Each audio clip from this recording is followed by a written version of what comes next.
Awesome. Thanks, Karen. All right, you might have just gotten the message about it being recorded, so make sure you click that blue button if you don't mind. Thank you to everyone who answered those first questions while you were waiting. That's always helpful for me to know what brought you to today's session. And for some of you, I recognize at least a couple of names as I was looking at the attendee list today that might have been on our admin forum session that our office did earlier this afternoon. So thank you for coming back for more professional development all in one day. My name is Tammy King, as Karen said, and I work at Early Childhood Professional Learning with Karen. And we provide free professional development on all sorts of topics related to preschool for all and preschool for all expansion. Excuse me. And so today, hopefully you are here, if I can get my little button to work, haha, to hear more about play. And specifically, I titled today's session as Unleash Their Play by Tapping into Children's Home Cultures. So I'm going to be sharing some information with you, but also giving you some time to think and reflect on your own practices over the next hour and a half together.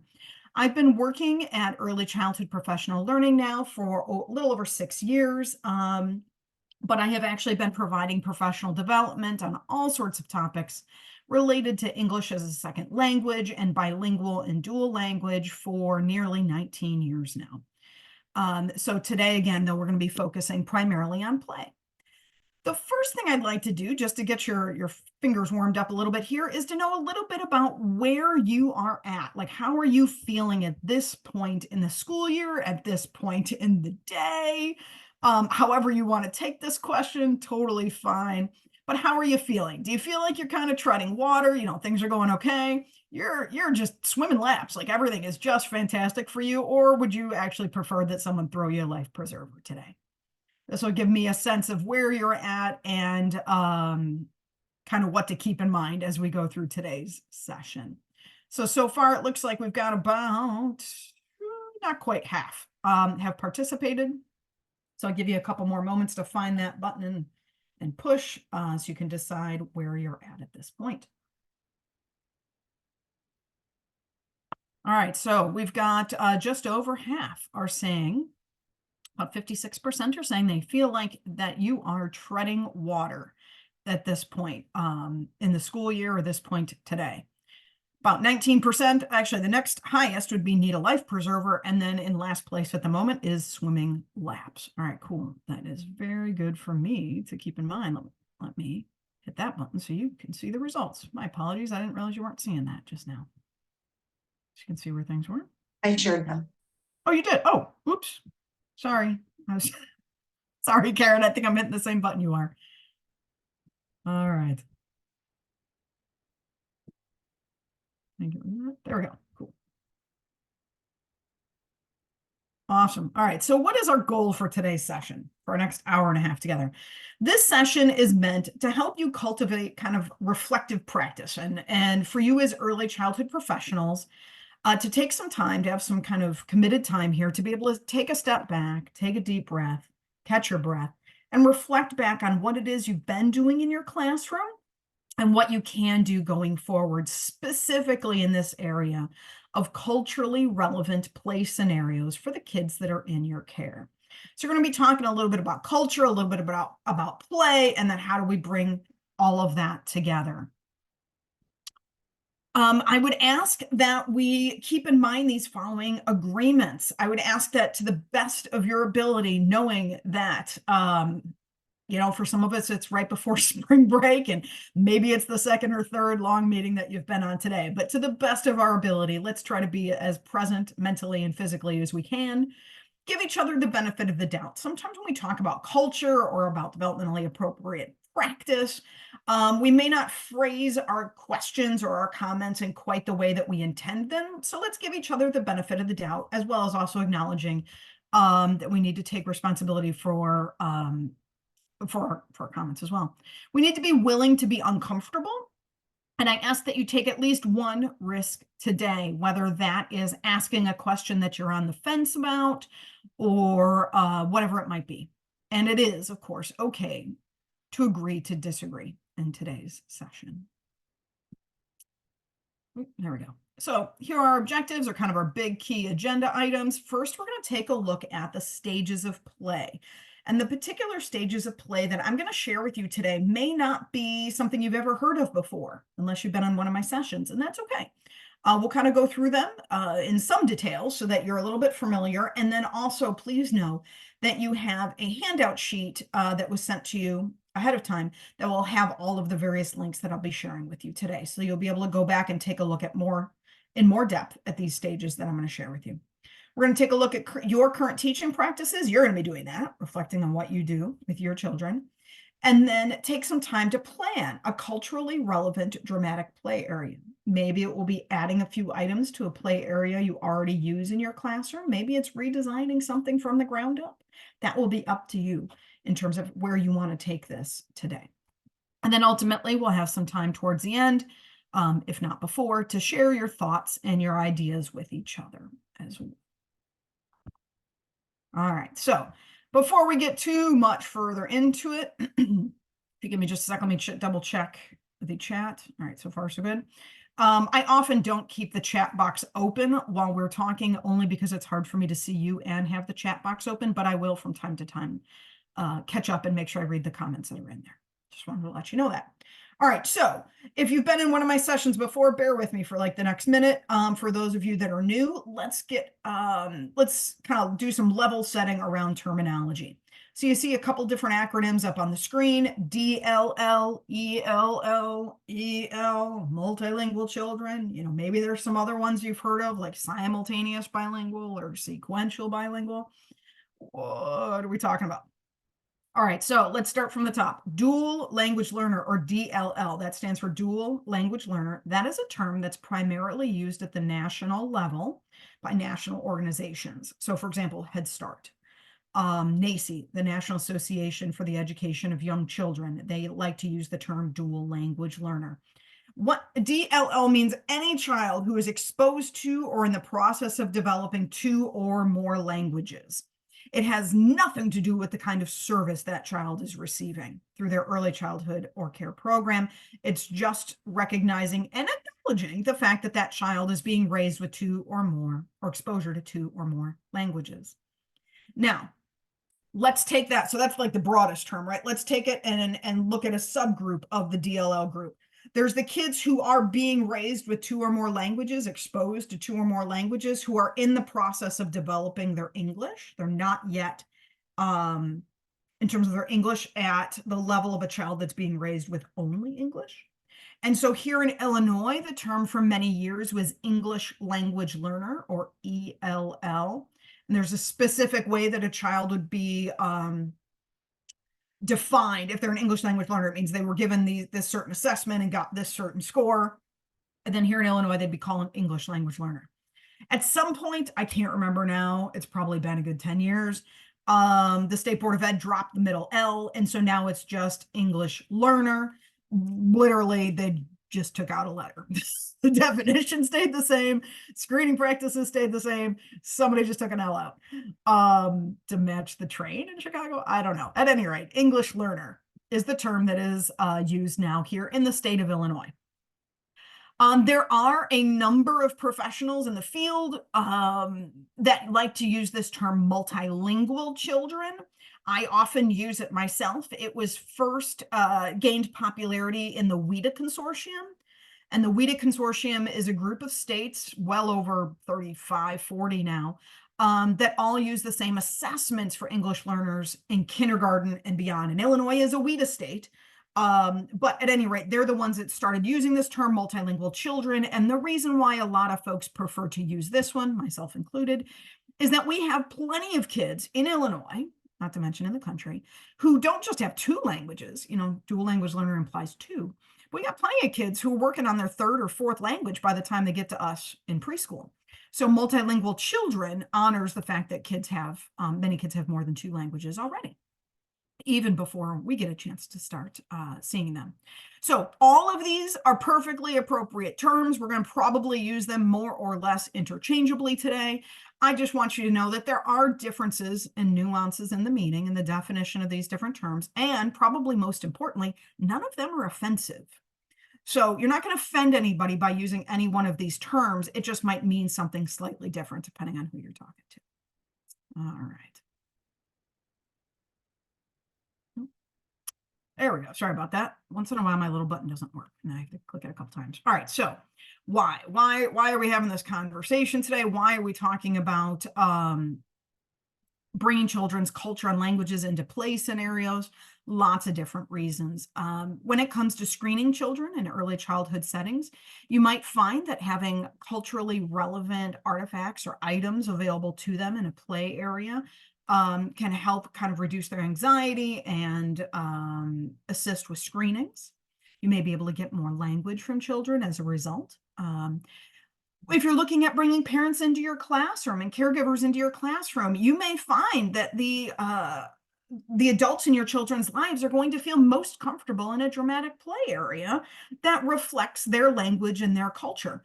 And so they may be willing to come in and spend some time in your classroom, but in that dramatic play area, again, if there's things there that they recognize and know how to essentially play with the kids. NACCE talks about this. I'm going to share some resources with you today that the National Association for the Education of Young Children have put together around this as well.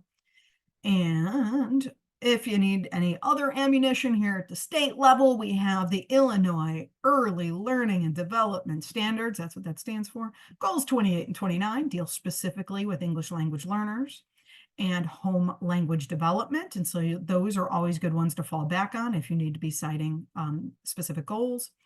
And ECHRS 3, we'll talk about this as well. We'll get a little tiny bit more specific about ECHRS 3 in a little while, but of course this is relevant there as well. And maybe there's additional reasons why this topic caught your attention today. Many of you who signed on before 4 o'clock mentioned in the chat that one of your colleagues or maybe a supervisor suggested that you attend today's session, or maybe you needed to rack up some more hours for your certificate renewal. But I'm wondering if there's any other particular reasons why this webinar, of all the ones that we offer, why did this particular webinar catch your attention or catch your interest? If you want to share that, if you would, just type it in the chat box and we'll take a quick look at that. So what brought you here to this particular session this afternoon? We'll put that in the chat.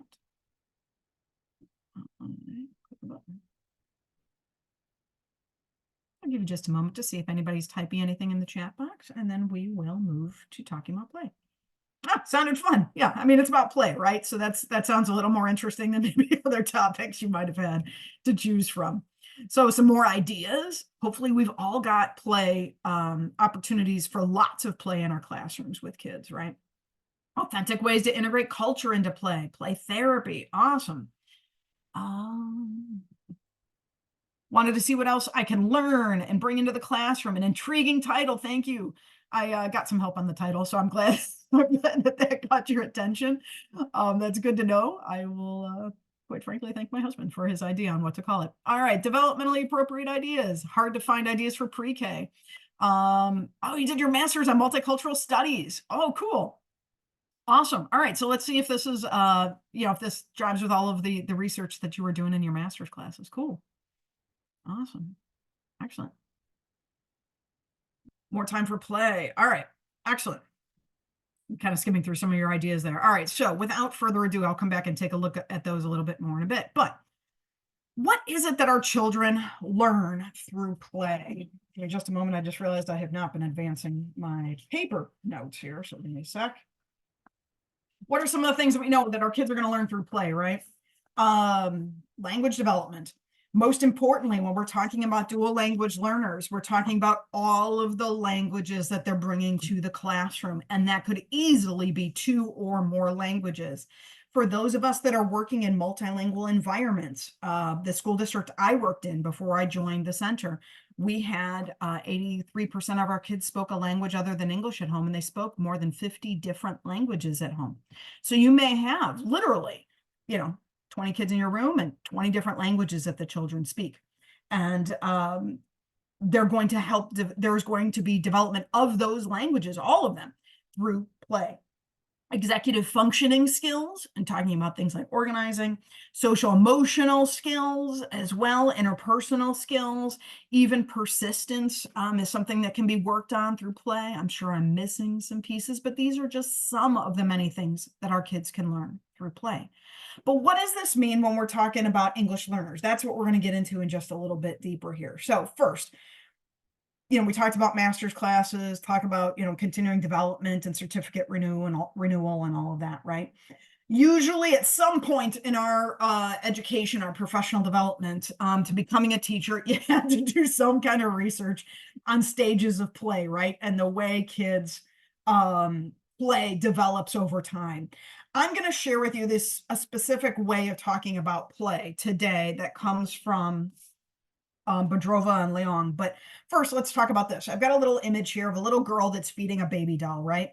So as Daniel Elkinen in 1978, so we're talking a while ago, put it, a child first starts with feeding herself with a spoon, right?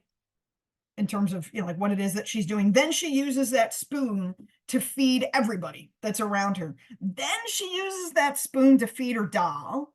And finally, she feeds the doll pretending to be mommy, who is feeding her daughter or son, right? It's at these later stages, and specifically this last stage, where the child is now feeding a baby doll and she's pretending to be mom, and the baby is, symbolically the daughter. It's at this stage that the play actually has absolutely nothing to do with the spoon anymore, per se. And it's really not even about that specific doll. Really, what that child is doing is playing out that interaction between a parent and a child, between a mother and a daughter, right? So this is kind of what I'm going to take you through, just, very quickly, or an example of what I'm going to take you through with these stages from Bodrova and Leong in a moment. All right, with me so far, hopefully? All right. So reaching preschool age, most of us are preschool teachers. Reaching the age to attend preschool does not, in and of itself, guarantee that a child's play stops being toy oriented. In other words, like about the spoon in our example that I just gave you. In fact, too many of our preschoolers continue to engage in play that would be appropriate for a 2-year-old, for a toddler, but is something that 4-year-olds should have long outgrown, where it really is about at that point, it's still about the spoon. It's a lower level of play where we're hoping for more mature play scenarios by the time they're getting into preschool and certainly leaving preschool. So I'm hoping this is ringing some bells, or if not ringing bells, then maybe piquing your interest a little bit about what we're going to be talking about today in terms of stages of play. Oh, problem solving. Thank you. Thank you guys for giving me some more ideas when my brain was not quite working about what we're learning about from play, right? Language, cognitive development, social skills, problem solving. Awesome. Thank you for having my back there. All right. How familiar are you? And you can do this either by giving me a show of fingers, but I'm noticing that I think I'm like literally the only person with my camera on right now, and that's okay. You can turn your camera on. You don't have to. You can either respond by giving me a show of fingers, as you see on the screen, or you can type 0, 1, 2, or 3 into the chat box. Your preference, depending on what you want to do. But how familiar are you with the PROPELS, that's an acronym, stages of play? And they come from this article, which you have a link to, so don't worry. You'll be able to take a look at this later. But it's called Assessing and Scaffolding Make-Believe Play by Leong and Bodrova, and it was a NACE article. It was actually published in 2012, believe it or not, but still really, really, really good stuff in here. So are you familiar with it? You ever heard it before? If you have heard of it, could you write a sentence? Could you write a paragraph? Could you write an essay? I'm not going to make you do any of those things. I just want a sense of, where you're at with this right now. All right, I'm scanning. I'm seeing a ton of zeros and ones. Oh, a couple of twos. All right, cool. So some of you have some familiarity with this article. All right, awesome. But many of us, this is our first time hearing about it. All right, cool. Very good.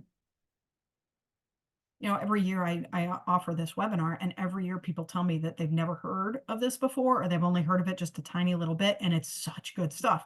So I keep bringing it back and sharing it with you, because as long as it's relevant and helpful, I'll keep sharing it. So here's the PROPELS chart. This whole chart is actually in the article itself. So don't worry, you're going to have access to all of this right there. I swear, really, you'll have the whole article. But these are the 5 stages of play that they refer to in a child's make-believe play. And so this acronym of PROPELS comes from this left-hand side.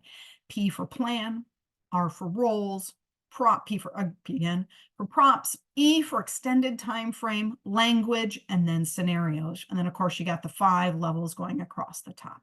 So let's take a little bit of a deeper look. Don't worry, I'm not reading all of this to you, but there are a couple things I want to highlight. If I can make my thing work. There we go.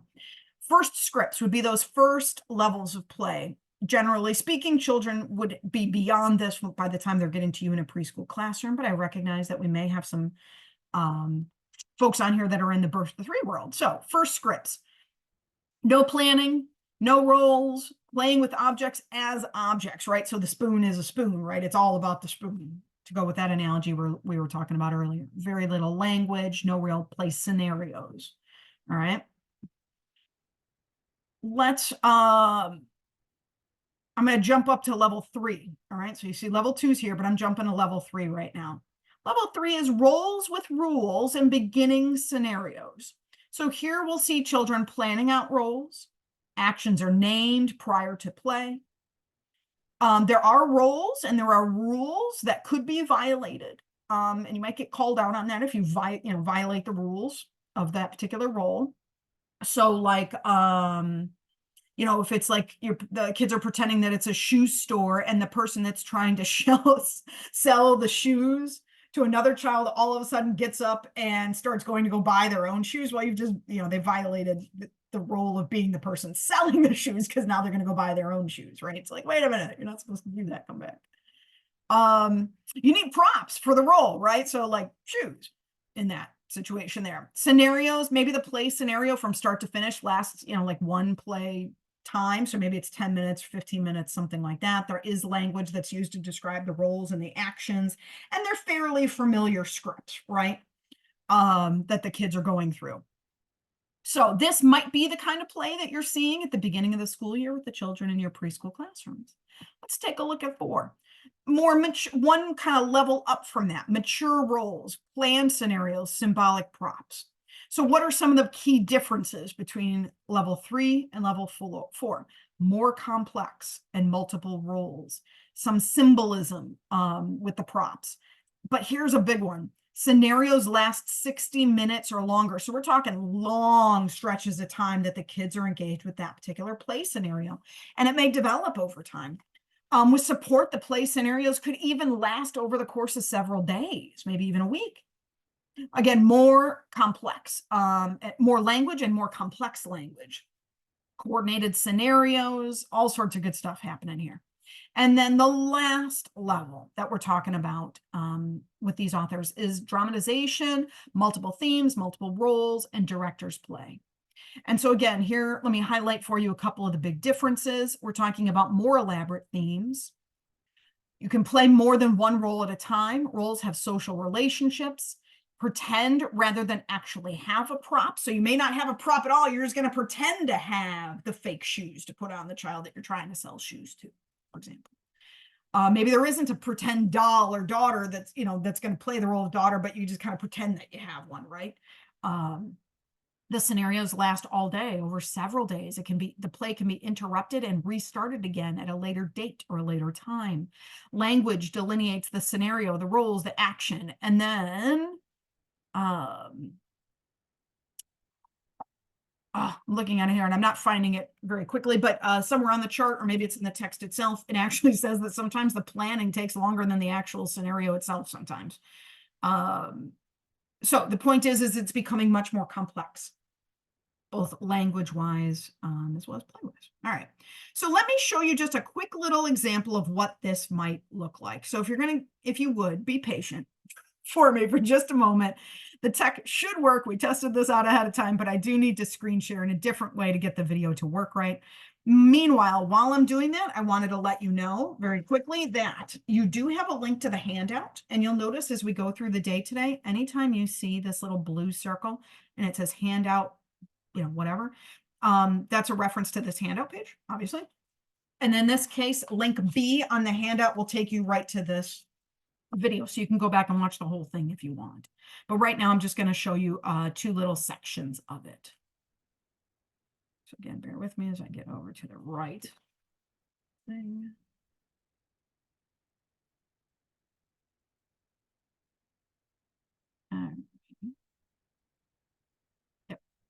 right, and there we are, we're at 8:58. Yeah, all right. So this will be just a few seconds and I'm going to show you, this is an actual preschool classroom here in Illinois, and it happens to be a bilingual classroom. This video was taken a few years ago, and this is actually posted on ISU's website, as you can see.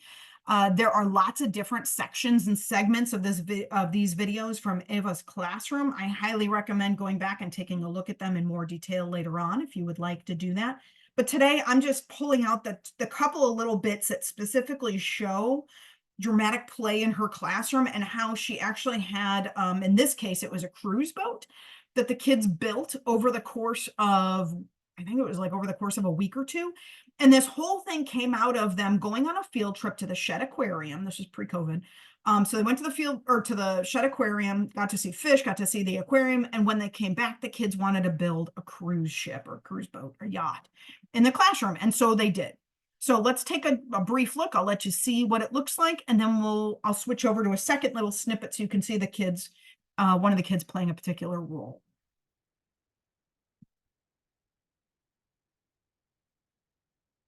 ¿Debajo de dónde? Debajo de tu cama está. ¿Y no le puedes traer aquí a la escuela? ¿No puedes? A lo mejor te puedes llevar a Gruffalo para que estén juntos. No, Paterita, no. All right, so that's the first little snippet, and I'm going to advance in just a moment, but you'll notice a couple of different things potentially there. One, the cruise ship was huge in their dramatic play area. You can even see the kitchen towards the back of it is still there. But you see the children that are playing with the pretend fishing poles and wearing a hat that they made. I'm not sure you can see it in the second clip, but there's an area where they have the steering wheel. But you'll also notice the kids using all of their languages to interact with each other. So in this case, they're using both English and Spanish. All right, jump to 10:50. Close enough. All right, so we get a couple extra seconds here. Eso es una caracola. There we go. You can find it like this too. Like catch it and you can find Vas a hacer reflexiones. A ver, chicas. Right? Use them. Use it.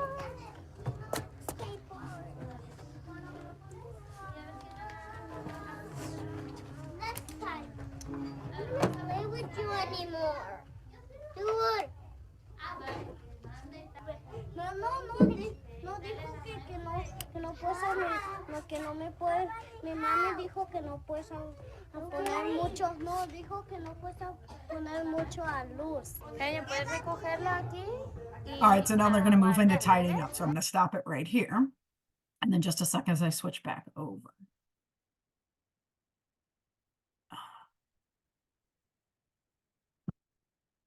All right, hopefully that worked. I got you back to the PowerPoint slide. All right, so the intent of me showing you those two little videos again is just for you to get an idea of what I'm talking about in terms of more complex, more mature play with the kids. And you can see how, again, they're using both of their languages. They're having conversations, in this case in Spanish, that they might not have had if they were limited to only using English in the classroom. And it doesn't matter if the teacher shares the languages of the kids or not. The kids can still be allowed to speak in all of their languages, even if the teacher can't understand everything. In this case, yes, it is a bilingual Spanish classroom, but I used to teach in an ESL classroom with many, many different languages, and the kids will use more and more complex language when they're allowed to bring all of their linguistic repertoire into the dramatic play area. All right. How are we doing so far? Any questions? I want to take a moment to check the chat because I see a couple of things that popped up. Yeah, the scuba diver with the tinfoil covered pop bottles, right? Isn't that awesome? That they figured out a way to put that in there. And that all came from the kids. It talks about in other segments of the video about how the kids came up with all the different ideas and they would bring some stuff from home and they would figure out different ways to create all these different things over time. So any other questions that anybody might have or comments that you want to share at this point?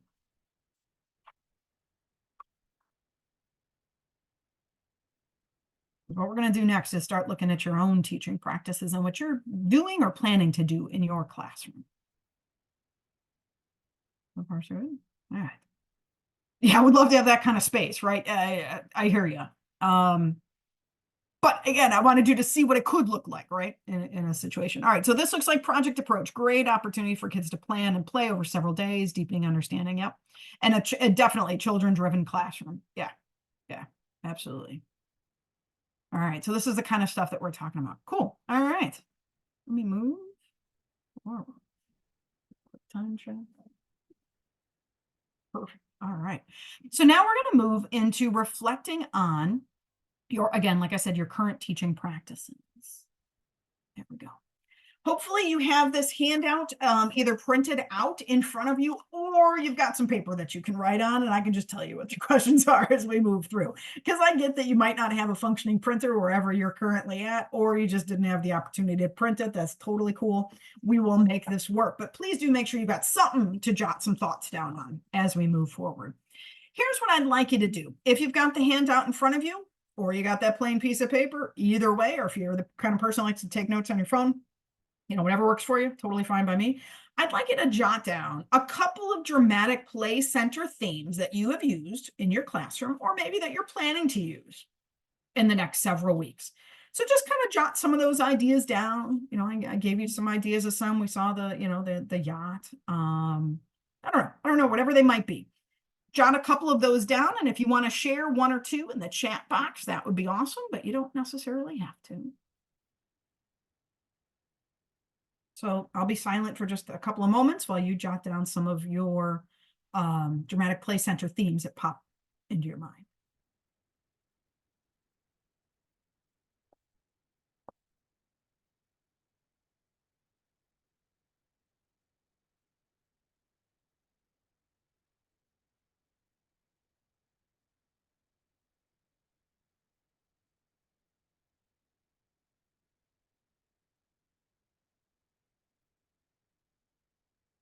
Store, restaurant, grocery store seems to always be one, right? Gardening, recycling center, weather station, bakery, mechanic shop, cool, restaurant. Oh, I missed that one the first time. Beauty shop. Oh, I got an example of that in a little bit.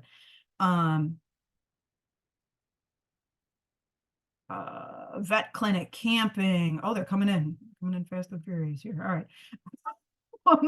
Recycling center, butterflies, construction yard, laundromat. All right, cool. Lots of good stuff coming in. Awesome. Thank you, thank you, thank you. Fabulous. All right. Good stuff. Mother's Day store. Oh, yeah, like a garden center, right? Where they have the flowers and they can make like little arrangements, laundromats. You guys, some of you are thinking exactly along my lines that you'll see here shortly. Doctor's office, post office. Cool. All right. Awesome. So first, all right, that's that, right? Like focus on what have you done in the past? And then now we're going to think forward. What can we do to make these more culturally relevant or infuse different things to be able to get your kids from the level of play that they're currently at? Because when we think about these propels levels that I was sharing with you a couple minutes ago, it doesn't specifically talk about English language learners or multilingual children in this article, but it does talk about these levels of play and how language is used. What I'm going to do for you today is add in this extra layer, a second language acquisition and multicultural play, culturally relevant pedagogy, basically. So like, how do we add in the kids' native cultures and native languages into these and kind of fuse it with these levels of play? All right, so what's the next thing that we're going to do here? Pirate ship. There you go. Castle. Cool. So let's think about culture and what in the world am I talking about when we're talking about culture? I know I recognize some of your names. Not everybody's got their camera on, but I know some of you have been in some of my webinars before. And so maybe you've seen my culture slides. If so, I ask that you just bear with me here for a second because we're going to come at this from a little bit of a different perspective today. Okay, I promise. It's only like 3 slides that are the same from last month that I pulled over. First thing, what do you think of when you hear the word culture? Type it in the chat box, but wait before you hit enter. What's the very first thing when you think of when somebody says culture? Type that in the chat box. And this is going to be a waterfall, which means when I count to 3, we're all going to hit enter at the same time. And there'll just be this big waterfall of ideas in the chat box. All right. So on your mark, get set and go. Or 1, 2, 3. Awesome. Language, background, traditions, family practices and beliefs. Language, food, I might have seen up there too. I think I did. All right, awesome. Yeah, oh, there's food. Thanks. Community. Excellent. So sometimes when we think about culture, we think about like that little flyer you get from your park district in the mail, right? About all the cultural arts stuff. So you might think about festivals, food, fashion, what do people wear, famous people, folk tales, the 5 Fs, as some people refer to it as. Today, we're going to go a little bit deeper and even deeper still, because, when you take classes like ESL classes, bilingual methodology classes, we tend to talk about some of the stuff that you see here. So like eye behavior and eye contact or lack of eye contact, social interaction rate, conversational patterns. Like, do you just get to the point like we do in mainstream American, like white American society, like get to the point, right? Or do we kind of like loop around a little bit in conversation and then get to where you're going? That's what we mean by this piece here, facial expressions. Okay, so this is a little bit deeper of culture, but we're going to go a little bit deeper still, or at least ponder some of this stuff a little bit when it comes to play, because we know that kids have a very strong desire to play or to act out those things that they see in the world around them, which includes cultural practices from their home and from their community. So when we really think about culture, we're really, in a way, thinking about the whys of these things up here. So why the festivals? Why are those the things that are held up? Why that food? Why that fashion? Why those folktales? Why those famous people? That's coming from down here, the deeper aspects of culture. So when we're thinking about play and how play plays out in our classroom, we're thinking about things like how is group decision making happening in our kids' home cultures?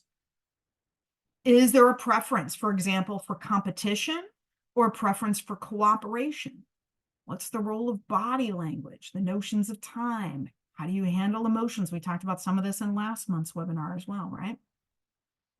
So how does play out, as it were, in those in your classroom? So again, here are my 2 favorite definitions of culture when it comes to doing a webinar. I'd like you to I'll read these to you.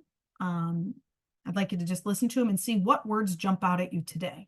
If you've seen these definitions before, I ask that you pay attention to those words that jump out at you today, especially when you're thinking about dramatic play in your classroom with your kids. What jumps out? So a definition of culture for you today is a way of seeing, perceiving, and believing.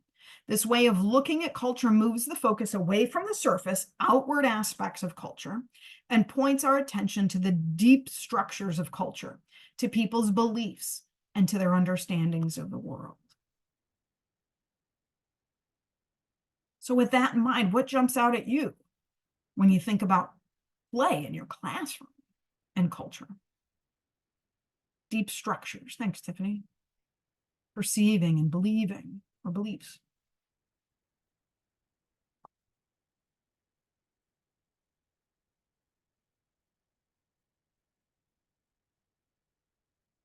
Oh, I just realized that this is a different slide than I thought it was.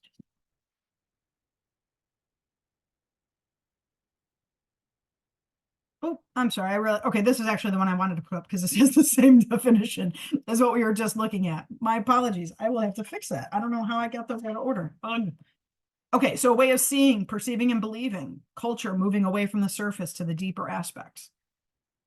Developing impressions, developing impressions of the world. Awesome. Cool. All right, let's look at one more definition because I see things are slowing down in the chat box a little. Understanding. Yep. Culture and values. Now, here's the definition of cultural competence. This comes from NEA. NEA has defined cultural competence as having an awareness of one's own cultural identity and views about difference, and the ability to learn and build on the varying cultural and community norms of students and their families. So again, think about this not just for yourself, but also for your children, the children in your care, their own understanding of their own culture that they bring in the door with them, right? And how that plays out in the classroom. I can tell you as a white middle-class woman that grew up about an hour away from where I'm currently sitting, I didn't know the water I was swimming in, until I got outside of where I've lived my whole life. The same might be true for the kids that are in your classroom. On the other hand, they might be acutely aware of their cultural differences and the differences in their home compared to that of the school system. Okay, so what jumps out at you here on this one? And I need to back up because these are the slides that are out of order for some reason. Oops. Try that again. There we go. Cultural competence, an awareness of one's own cultural identity and views about difference, and the ability to learn and build on the varying cultural and community norms of students and their families. So how you see and understand the world, ability to learn and to build. Any other words jump out at you, either for yourself or for the kids that you're working with? Awareness. Yeah, that's a big one for me personally today. That jumps off the screen at me.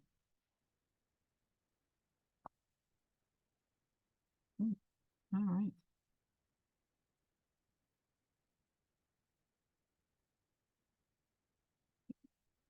Some of you may have also seen this slide before.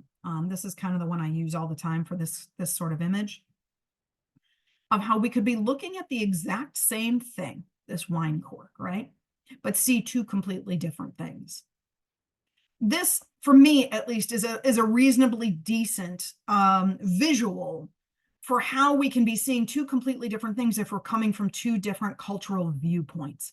You know, coming at it from this direction, what do you see? You see a rectangle. Coming at it from this direction or this perspective, you see a circle. Neither one is 100% accurate, because what it actually is a three-dimensional object, but we can only see through the lens that we have, unless and until we develop more of a multicultural perspective. So that's what we're going to be doing here. Let me show you, let me do a quick time check. Yeah, okay. Let me show you this quick little book. This is a book about culture. And again, you have a link to this exact YouTube video of the little girl that's reading this book, because I think this is a fairly decent book that you could use in your classroom to introduce the idea of different cultures and different ways of doing things. So it's only like 2 minutes long. Hold on just a sec as I switch over to it.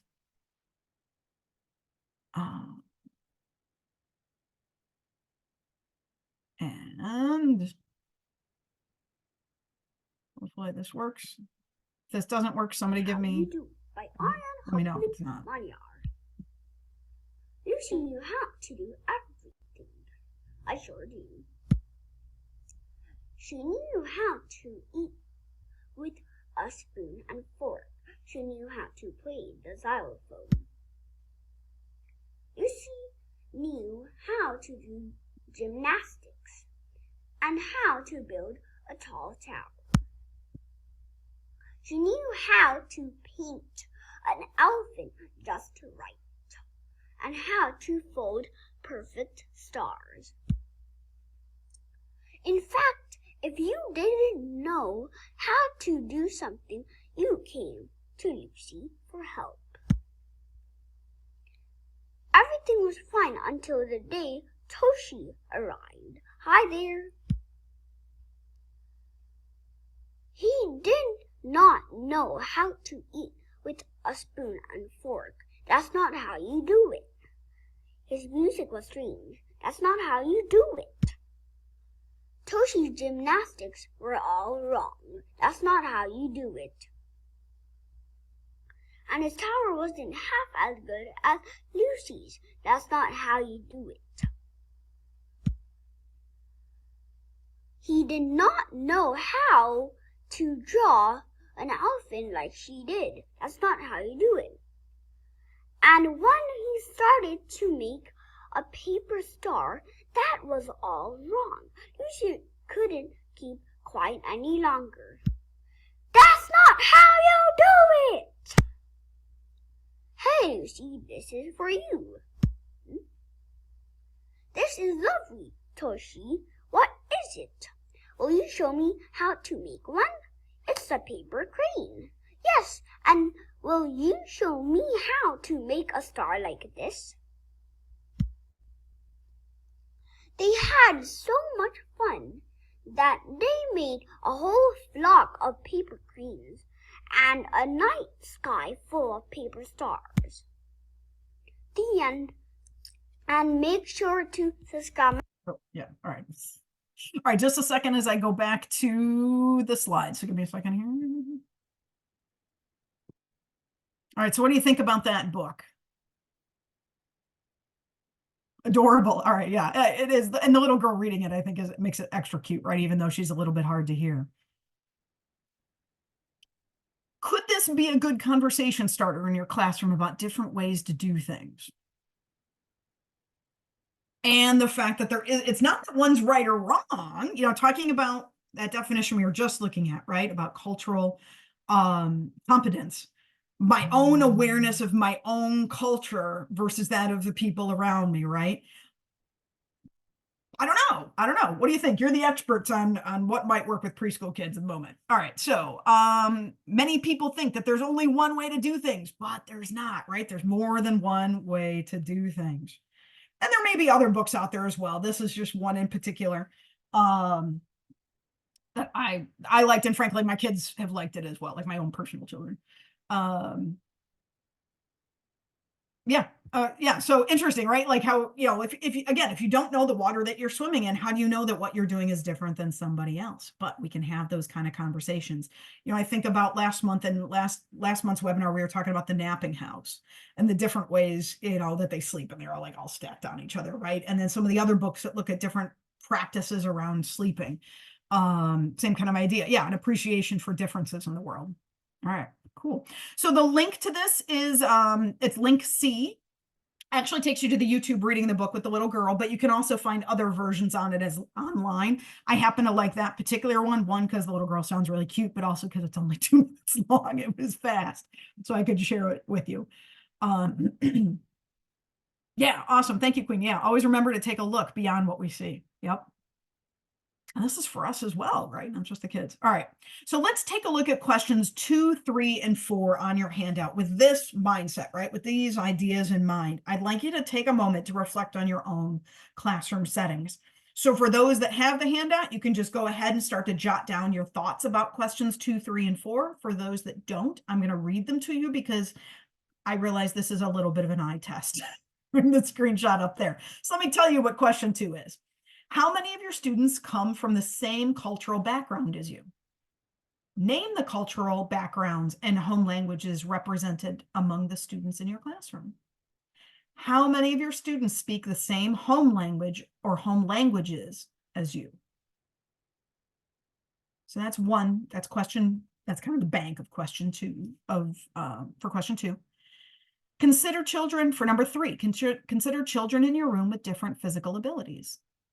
Note here any considerations that you need to keep in mind as you plan different dramatic play areas. So those are the first. So number 2 is around language and culture. And how does your language and culture compare to that of the children that you teach? And what about physical differences that you need to keep in mind? I'll give you a moment or two to jot down your thoughts around that. And then question 4 is a little bit longer. So I want to give you a chance to answer 2 and 3 before I read 4. If you want to give me a thumbs up when you're ready, that'd be cool. If not, I'll just do it in a minute.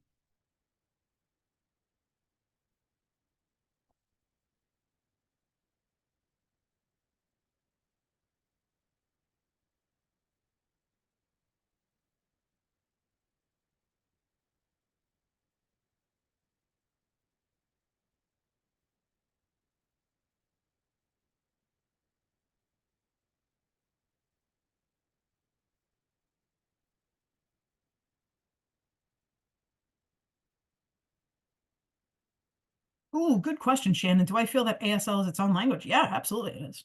Absolutely, it is. Absolutely, it has its unique structure and grammar, completely different. Yeah, I mean, it's absolutely a completely different language. In fact, it's based off of French sign language. So yeah, it's a totally different language. Assuming that ASL, you mean American Sign Language.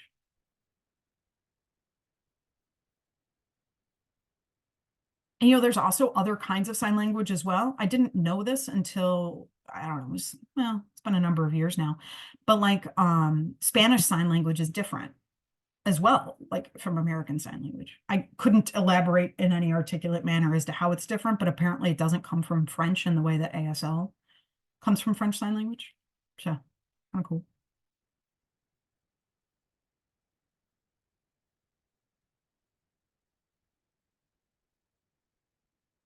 So when it comes to question 4, for those that are ready to do that. Oh, let me read this real quick. Oh, fine motor abilities of all of our students. Yes, totally. Celebrate holiday. Wait, why can't I read? if different cultures in your classroom is in a real meaningful way, not just a superficial way.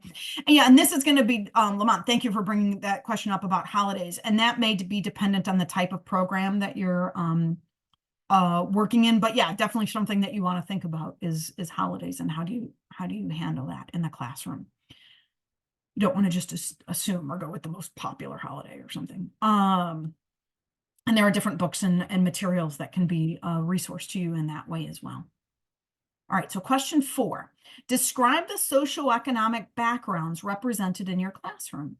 Think about who the typical family members are that live together in the families of the kids that you teach. What type of home do your children live in? So for example, like an apartment, excuse me, like an apartment building, single family home, townhome, you know, what are the sleeping arrangements? The ratio of bathrooms to number of family members, the neighborhoods, the modes of transportation that are used by the families, and so on and so forth. Why is this important?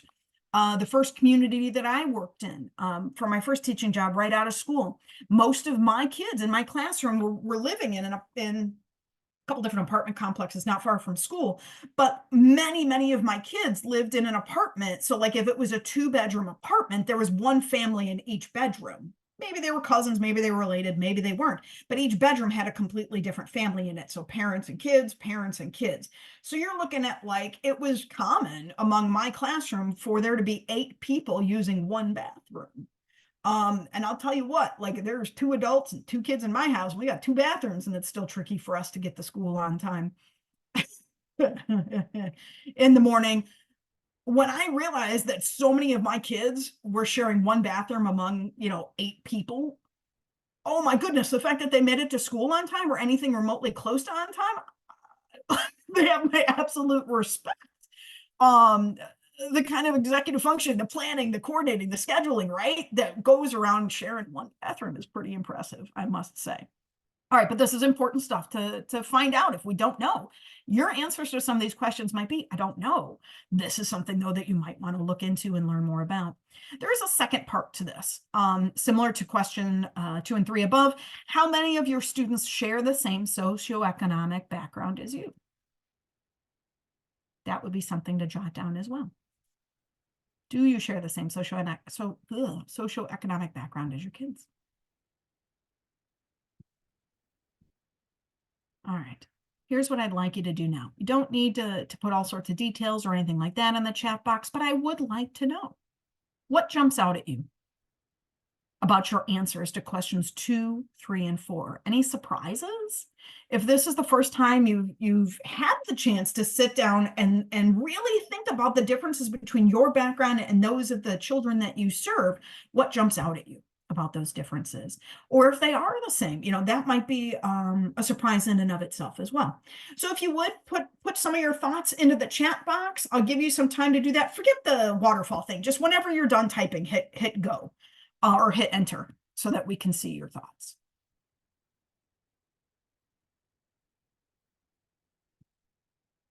And if there's anyone that would like or would prefer to share orally by turning on their microphone, either because you're not able to type at the moment for whatever reason, or it would work better for you to do that, that would be fine too. We can have a couple of people, 1 or 2 people maybe turn on their mics and share their aha moments.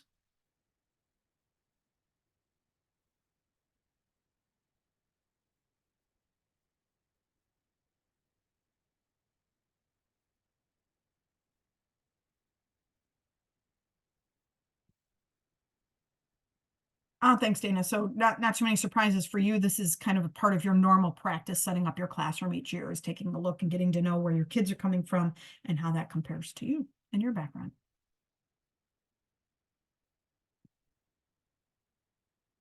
And my apologies if I didn't say your name right.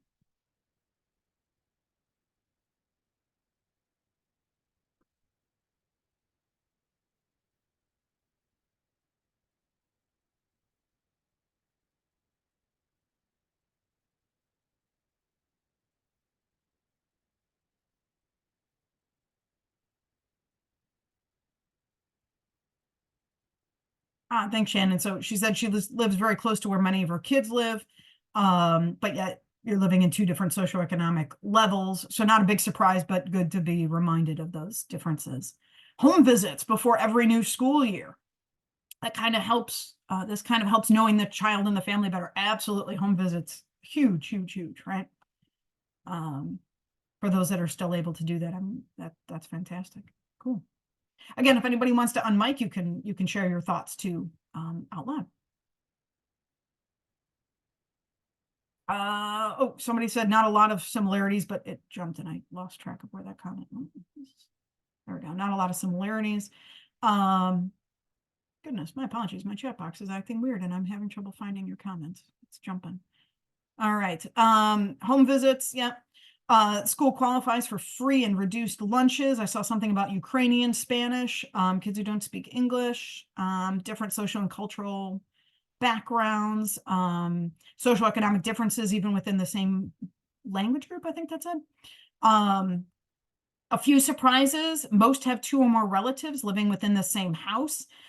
So multi-generational homes, or like you're saying, multiple families within the same building, or the same living, what am I looking for? Like the same apartment or the same home, whatever it might be.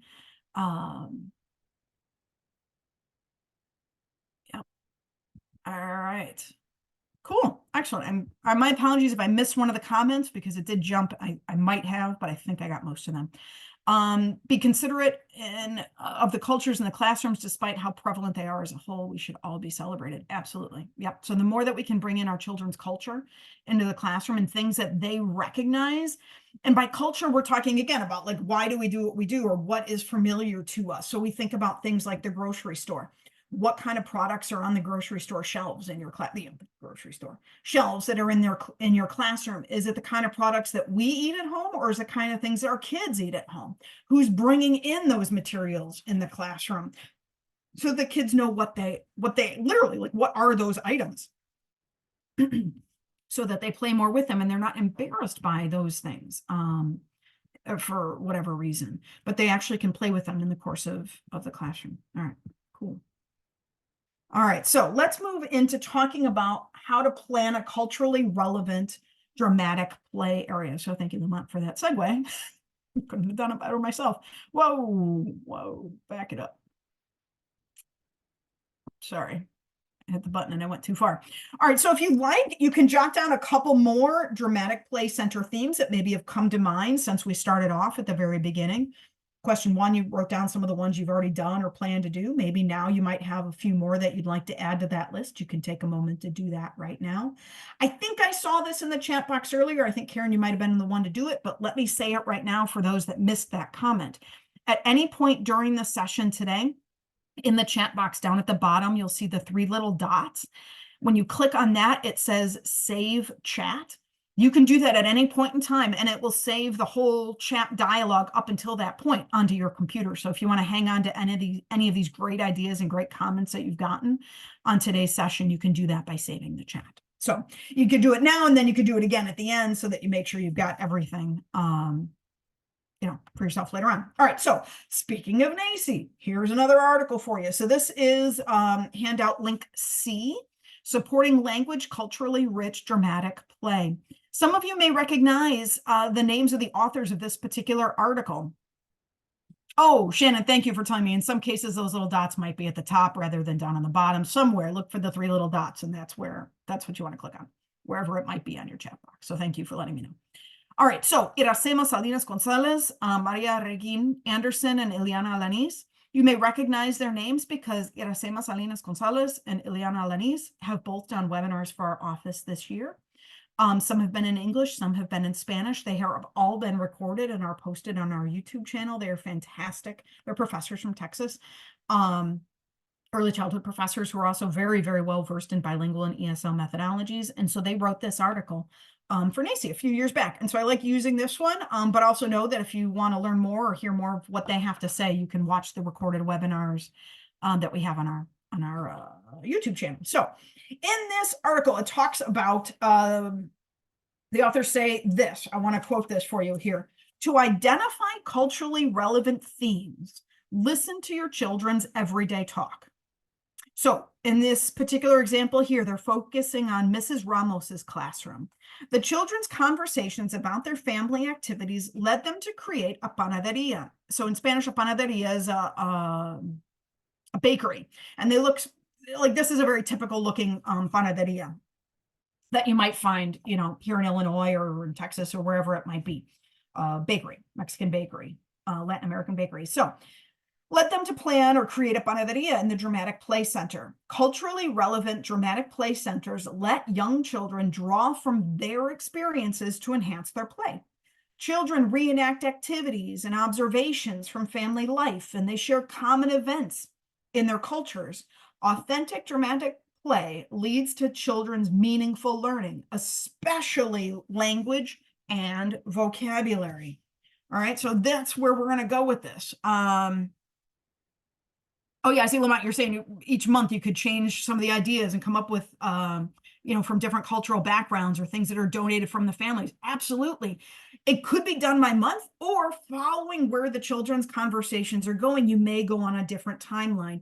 You may find that you set up a bakery like the one you see here, but bring in breads, sorry, not actual breads, but photographs of different baked goods from all the different cultural groups in your classroom.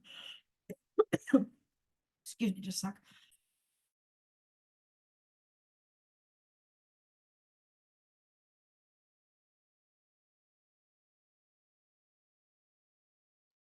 Sorry, I'm not quite sure where that came from.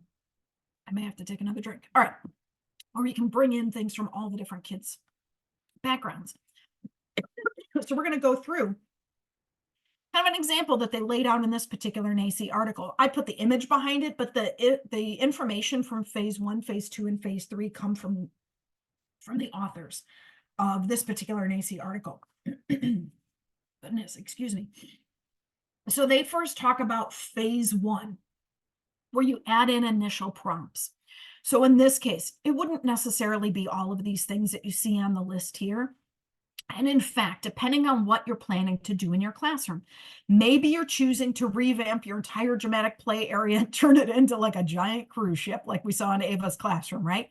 Maybe that's what you're doing, or maybe you're pulling together what Eckers would refer to as like a theme box, where it's, you know, like a box with some props that are added into it for a particular theme that the kids can pull out, or you can pull out to augment what's going on in the dramatic play area without completely building a new dramatic play area from scratch, right?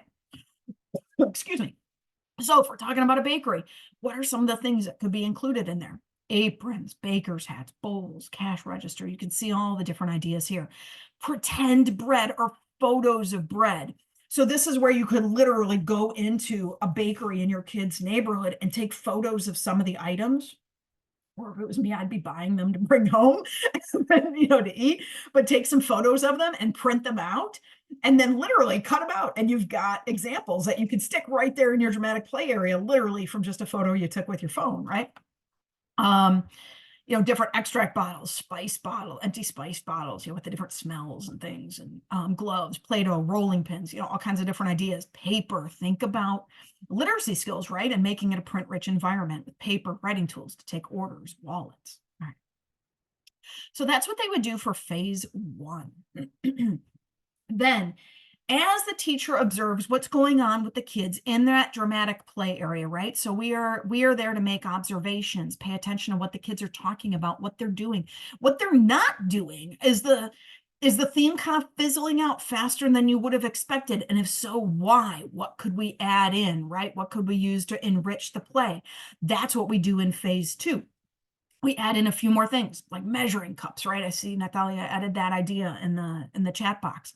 An appointment book, bulletin board, right? Coffee pots, coffee containers, cookie cutters, hair nets, recipe booklets, tongs, a tortilla press. If we're specifically talking about Latin American cultures, piloncillo, which is a kind of like well, that's unrefined brown sugar that you would use for some of these baked goods that you see back here. So you add in some things to keep the play going, either because it's starting to fizzle out or to augment what they're already doing. Because remember, as we looked at those 5 levels of play in Propels, one of the hallmarks of the upper levels of play was play scenarios that last over multiple play times. So over several days, or maybe even over a week or longer. Well, that is more likely to happen when there are more intriguing items to play with, and that can foster more elaborate play scenarios and more and deeper roles that kids could take on. Let's keep it going even further. What could we add in? The authors suggest in phase 3, this is where the teacher deliberately adds in things specifically to enhance interest and imagination and to keep it going, and maybe take the play in a direction that's more elaborate and more complex, but maybe not a direction it would go if it would not have already gone if the teacher hadn't added some of these items. So what do I mean? Like a pretend bakery delivery van, a bakery on wheels. In this case, they talk about in the article about like a fire that happens. So they put it, they put in a pretend fire extinguisher, a quinceañera, book, or like something that they could plan to make a big elaborate cake for, right? Pictures of different celebrations. This again is where we could bring in pictures of different celebrations from different cultures. If you have multiple cultures in your classroom, bring all of it in, right? So it's a bakery that's unique to your classroom, to your kids, to their cultural practices in their home. Sorry about my voice. All right. So I already mentioned this, but this slide was here so that I didn't completely forget. A quick note, again, this doesn't have to be a major giant overhaul of your entire dramatic play area where you're building the giant yacht that you saw in that video. It could be play theme boxes, would be a totally, appropriate way to think about how to incorporate some of this stuff into your dramatic play area. And those are mentioned in Ecker's 3 as well. All right, so what are some possible themes? Some of you already threw some of these out. Oh, Shannon, thank you. You mentioned cookbooks, recipe cards, and such too, right? Absolutely. Definitely. Totally appropriate, and definitely a good idea to show kids examples of print in different languages, even if those languages use a script that doesn't look like written English. So, for example, like Arabic or Gujarati or Chinese or Korean. It doesn't, kids can be exposed to different ways of writing, even different directionality of print. It doesn't have to all go left to right. It can also go from right to left, top to bottom, right? We can expose them to different ways that writing is used around the world and by our very own families in this classroom, right? Totally cool. It's not confusing to them. We have 40 years worth of research that tells us it's not confusing. In fact, kids as young as 6 months of age will babble in the sounds of one language to the parent that speaks that language to them, and babble with the sounds of the other language to the parent that speaks to them in that language. As young as 6 months of age, they can distinguish the sounds of their 2 different languages and use them with the right adult in their life. It's not confusing. Excuse me. So some possible themes. Sorry. Hair salon, barber shop, laundromat, ice cream shop, riding a bus. What I'd like to do right now is give you a chance. I think it's the next slide here. Yes, excellent. Okay. On the second page of your handout, I'd like you to think of one of those topics that I just threw out to you, those possible dramatic play themes, and think through these 3 different phases I just shared with you. So again, the initial setup phase, at least 4 dramatic play props or materials that reflect your kids, your students' home cultures and home environments.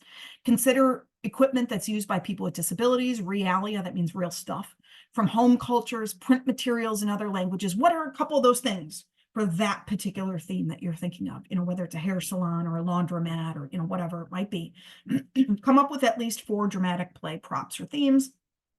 Props or materials. Jot those down under phase 1.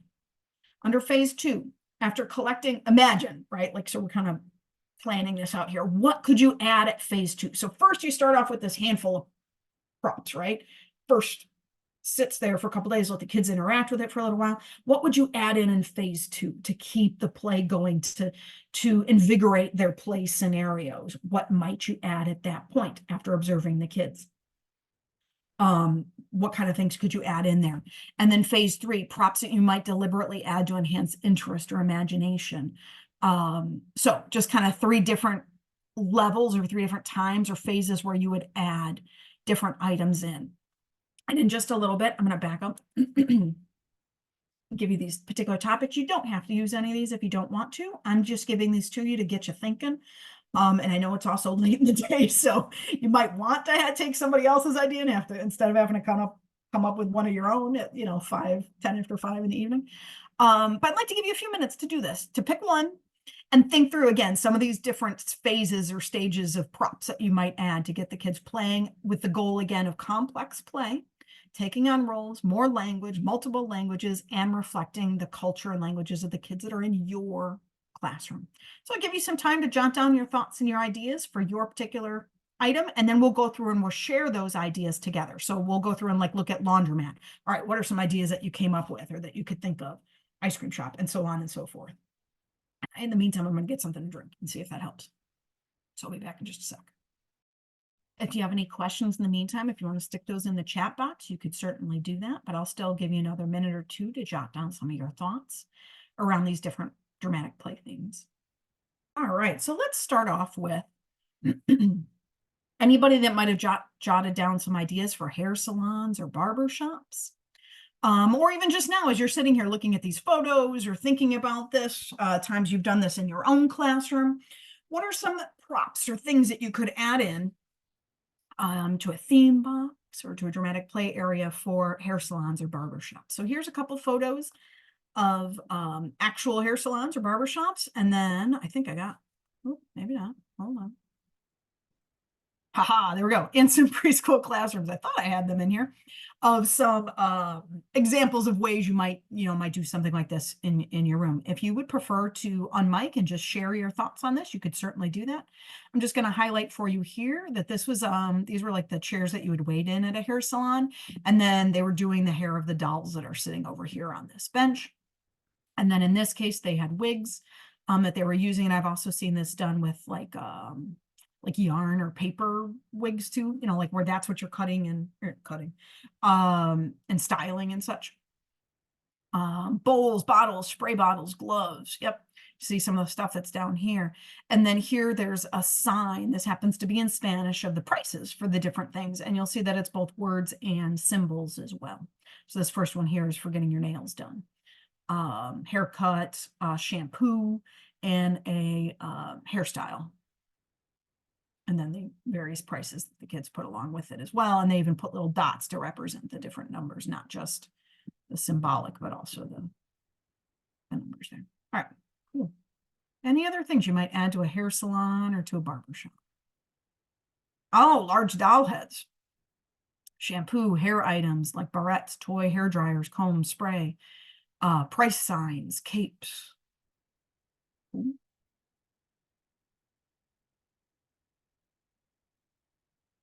Oh, the water table, maybe. Dana, tell me more about that. What would how might that work? Put them in the sensory table. Oh, like the different items in the water table? Gloves? Segments of hose. Oh, interesting. Oh, they washed hair in the water table. Ah, gotcha. That makes sense.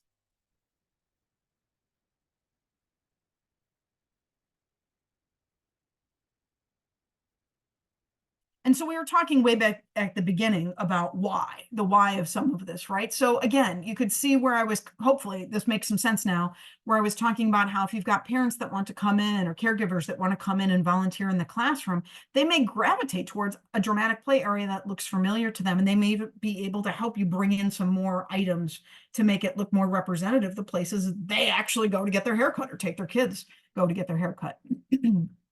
Hair dryer made from a cardboard box. Oh, cool. Curlers. Yep. Even like curling irons with the cord cut off, flat iron. Yep. Totally cut the cord off. So there's no chance of anybody plugging anything in. Yeah. Cool. All right. Bobby pins. All that sort of stuff. All right. Awesome. Should we move on to the next one?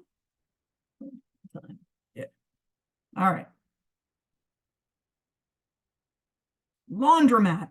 So again, different ways to do laundry that your kids might be familiar with, whether it's going to a laundromat, doing them at home and tending them outside on a line, obviously not this time.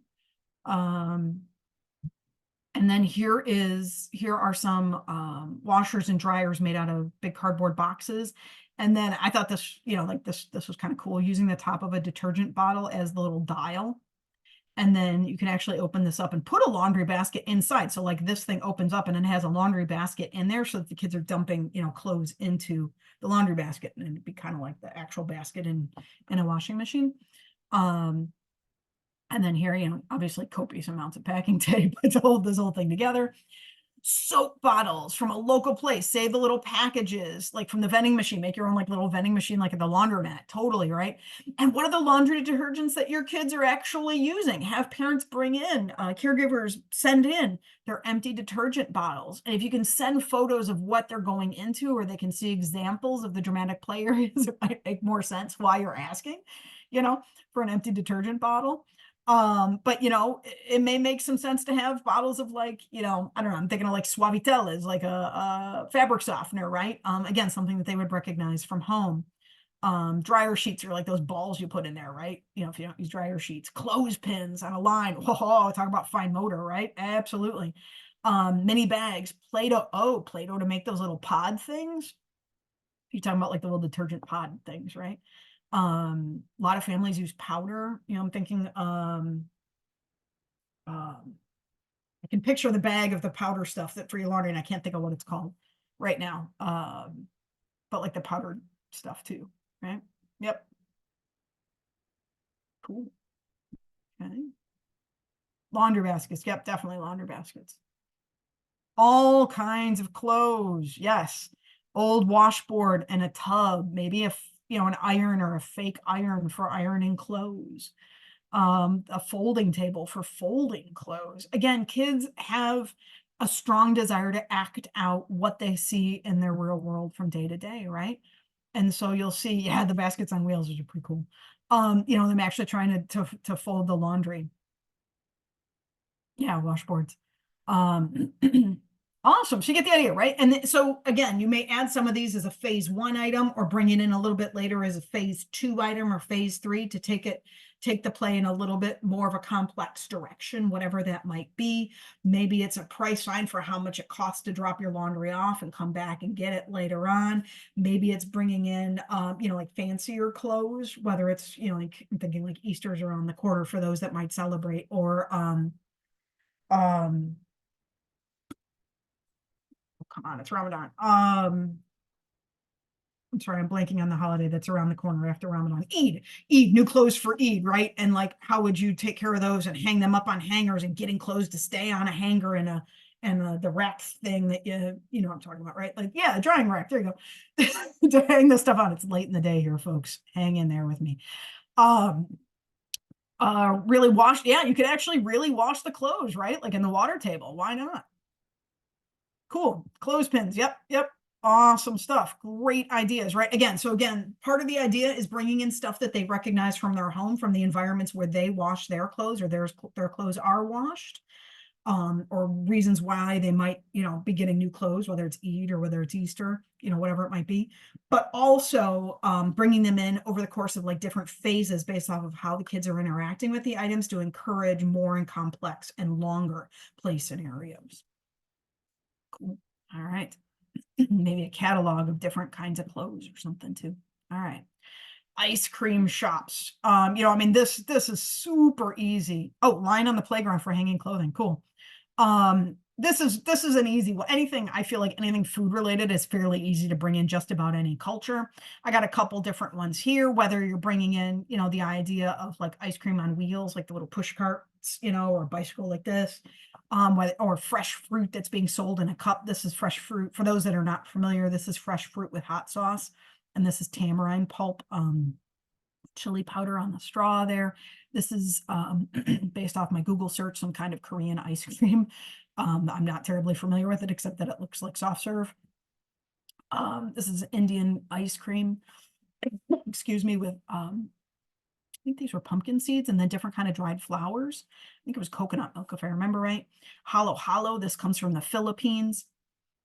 This is actually purple sweet potato ice cream, and then it's served with flan and literally beans, plantains, coconut chunks, gelatin, all this stuff. You like mix it all up together, hence hollow. Paletas, with all these are different kinds of like homemade popsicles. So, bringing in different ways, different kinds of ice cream, and you can have a multicultural ice cream shop, again, representing all your kids' favorite kinds of ice creams, and ways that you could even make them. Because you could see these are kind of like homemade ice cream molds, right? And the different ingredients that might go in there, and the empty boxes and things and spices that might go into that ice cream. Yeah, and these ideas can also connect kids to the way things were years ago, when things weren't quite as modern as they are right now, or quite frankly, the way they might be making these things at home. Because if you can't get these kind of ice cream dishes at a store near you for whatever reason, they might be making all of this stuff at home. And so they might be familiar with how these things are made from scratch, in a way that, other kids might not be. So yeah, wouldn't that be cool to bring that element into the classroom? And again, bringing in parents and caregivers and grandparents. They don't necessarily have to speak English to come and volunteer in the classroom and be in a multicultural ice cream shop, right? I mean, because again, things are familiar. Doesn't have to be in English. All right. So that was the ice cream one. How about riding a bus? Whether you're looking at it from like a city bus perspective or a school bus perspective, whatever is relevant for your particular context, and community. But this could be something as well. It doesn't necessarily have to be like a store, it could be public transportation. Again, things the kids might be super, super familiar with, like riding a bus, and they can take turns being the bus driver, and being somebody that's riding on the bus, and you can add in all sorts of different things. Pamela, awesome, thank you. A uniform or a cap for the driver, steering wheels, large chair for the driver, coin slot, coins, horns, oh boy, mirrors on each side of the bus, right? Even if they're made out of just tinfoil on cardboard, still you could have them there, right? You have some chairs. They're arranged as if they were seats on a bus. Thinking about physical differences and how do we accommodate folks with different physical differences, that can be something that you can talk about as well. Oh, Pigeon in the book, right? Yeah, like riding the bus, the new Pigeon, well, somewhat new Pigeon book, totally. Don't let the pigeon drive the bus. Radio handset, oh, that would be interesting. Dashboard, exit signs. Yep. We were talking about ASL earlier on. That reminds me of a friend of mine, a lady that I used to know, who would tell me about how much she hated being on CTA in the city of Chicago, when the train would go from like a regular train that's making all the stops to being an express train, but they only announced it orally. And if you're deaf, you can't hear them. And so now all of a sudden you're on an express train and you didn't even know it. So you didn't have the chance to get off the train. And so now they have like signs on the train now that show, like written to let you know that it's going to become an express train. I know on the app too, assuming the app's working, that it'll let you know that. But like, these are all really important things that those of us, at least me as a hearing person, never really crossed my mind. So, important stuff to think about. Push on headlights, flashlights that could act as headlights, maybe something like that. Yeah, I like the idea too of the stop arm, like trying to figure out some way to make a stop arm to make the stop sign pop out. That'd be pretty cool. Yep, the fare box. I had a picture of the fare box, but it wasn't a great photo, so I took it off in favor of the fare machine kind of thing, right? Where you got the fake card and they can swipe their card, fake swipe their card to, get themselves on and off the city bus. Yep. You can even add in maps for the kids to look at, and read, and look at the different colors of the lines. If you're talking about Chicago, you got the different colored lines for the buses and for the CTA and stuff, like the L train.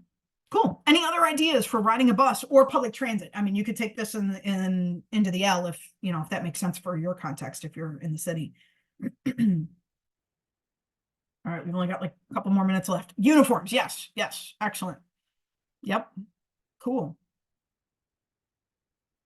Great ideas. Luggage, you could add luggage in as like, oh, you got to get to the airport on the bus or something like that, right? And so that could be something you add in phase 2 or phase 3, again, to make a more elaborate or complex play scenario for the kids. How might that work? Or a bike.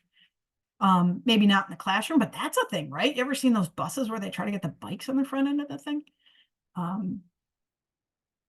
Never seems to go as smoothly as they hope. But anyway. All right, cool.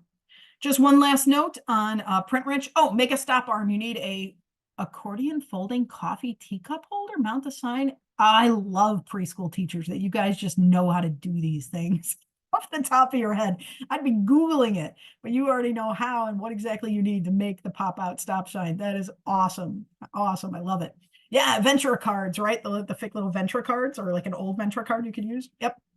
Maybe you get donations or you just make some. All right, so one last note, make it print rich, right? Always think about, as you're thinking about your different phases and making it a culturally relevant dramatic play area, make sure you're getting print in there in authentic ways, whether it's a price list for something like this, or in this case, this is a menu in Spanish of the different kinds of popsicles that they have available and the prices for each of them. Excuse me, sorry about my voice today. And then a couple of additional resources I just wanted to make sure I let you know about. Again, all of these are on your handout, links D, E, F, and G. The article that we looked at today about culturally rich dramatic play with the example of the bakery and the different stages. This is another article. You do have to have a NACE login to get to this particular one. So if you've got a NACE login, you can get to this article. Paired learning strategies for enhancing learning. And then Lamont, I think were you the one that brought up the issue about the holidays? And it reminded me of this book and that I had this link here. So I just wanted to shout out, this particular book here, book G, talks about roots and wings, affirming culture and preventing bias in the early childhood classroom. If I remember right, there's a section in this book specifically around holidays, but there's also one of the things I love about this book. There's a couple different versions of it or editions of it, but there's like 100 different ideas in the back of this book for ways to talk about affirming culture and preventing bias in early childhood, but like actual things you can do in the classroom with your kids. So that's a good book too. And you can often check that out, like from a public library through interlibrary loan here in Illinois. Awesome. All right. With that, any last questions? If you want to throw those in the chat box, that would be great. I can hopefully address those for you in the 30 seconds we've got left. And then I know I need to hand this back to Karen here at the very end.